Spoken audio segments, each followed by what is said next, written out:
Hi y'all, welcome to our Georgia Suburban Homestead. Today I'll be showing you how to measure out a warp for a folding loom like you see behind me. It's winter time here, so that means here on the homestead it's crafts time. And I haven't woven anything on any of my 11 looms, yes 11 looms, in several years. So I got the loom out, and I got what's called the measuring board, I guess, or the warping board, to measure out the threads. And I'll be using a cotton yarn and making a table runner. And I'm going to turn the sound off for most of the video so that I'll pop in every now and then and say something. But I will be speaking in the background for some of it, telling you what you're looking at, especially when you look at my notes. But if you've been thinking about weaving, this is a good time to see what's involved. And it's Lisa style. I mean, some people who are used to weaving are going to look at my methods and shake their head because, you know, I'm not conventional, but I'm not conventional with anything. But if it gets the job done, there's more than one way to skin a cat, right? If you get it measured and tied up right, then you're ready to move on to the next step, which is actually putting the warp on the loom. And the warp goes horizontally through the loom. The weft is what we do the actual weaving with. So that's the next video. I was going to shoot both of them tonight, but when I got to look for the leash sticks, with L-E-A-S-E, leash sticks, I found that the dogs had chewed them, so I can't use them, and I had to order them, and they'll be in toward the end of the week. But we'll get through this, and we'll show you. This is the longest process, is threading the loom, which is the next video. And then weaving off is too quick, which you'll see that too. So stay tuned. Let's look at how my methods for measuring the length of the threads that are going in the loop, and how I actually calculated how to do that. Okay? Here we are at our beautiful loom, measuring from the front bar to the back bar to get an idea how much thread it is. And it was 4 feet 4 inches. The width of the loom was, the weaving width is 12 inches with a 12 dent, or 12 threads per inch. This is the warping board. And the notes here are telling you that it is going to be 36 inches, 37-inch table runner, and that's the math for you for the shrink.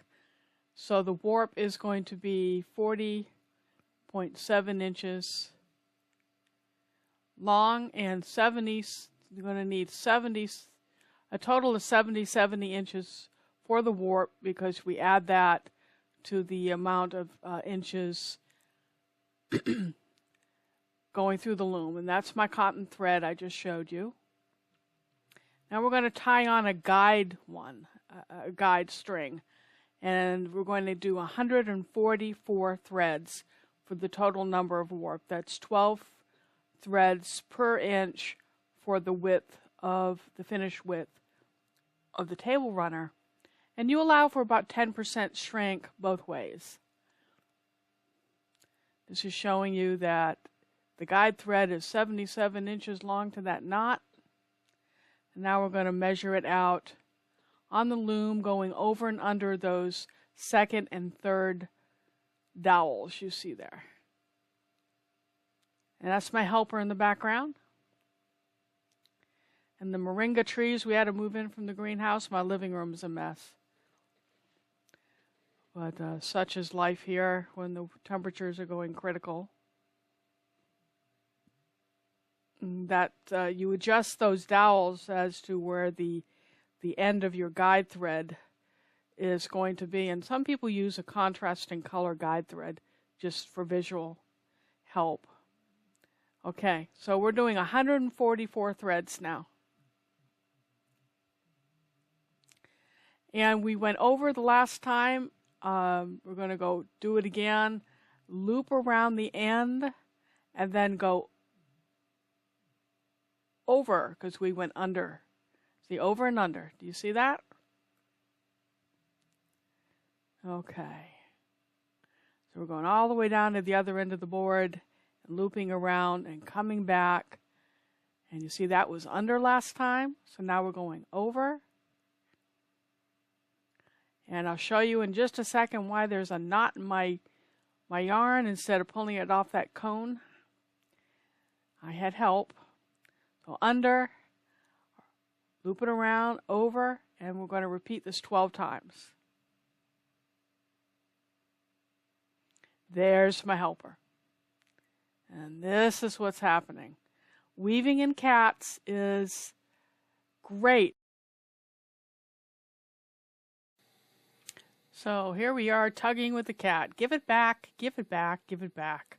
In a second here, I'm going to push her with my foot. No, I'm not kicking her. I just push her with my foot. And here we go, kitty. Oh, you're such a good helper, but you know what? I don't need you. There you go.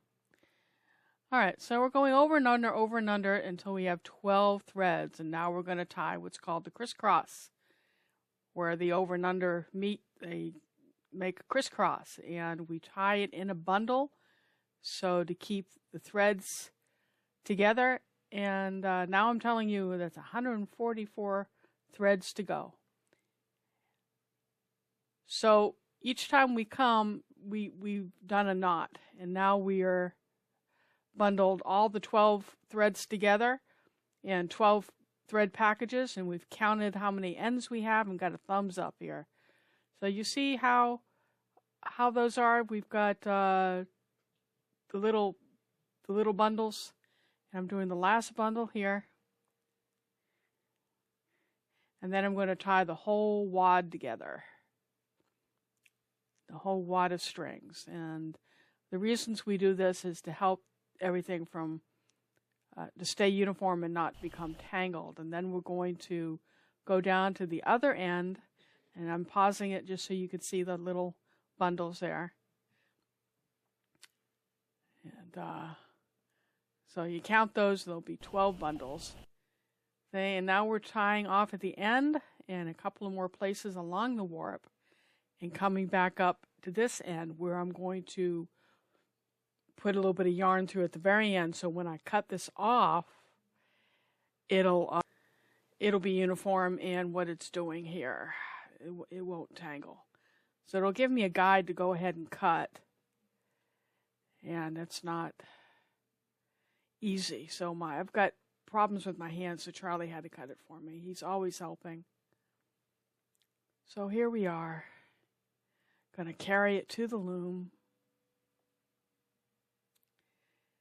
And it's about here that I discover, when I walked over into the craft room looking for my least sticks, that they were chewed to smithereens. All right, I hope you're still awake. Not the most stimulating video, I know, but it shows you basically the process. So before I sign off, I'm going to ask you to give me a thumbs up, subscribe, make a comment, ask a question.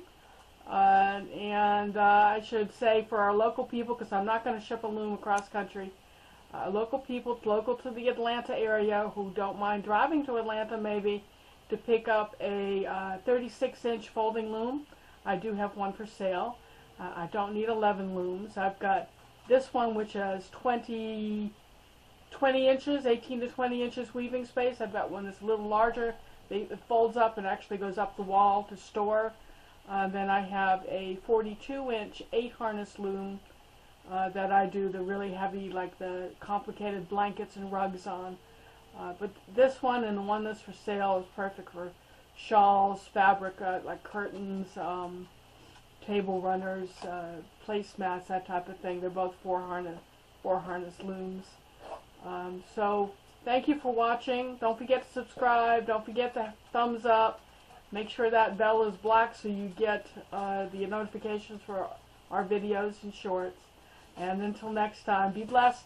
See ya.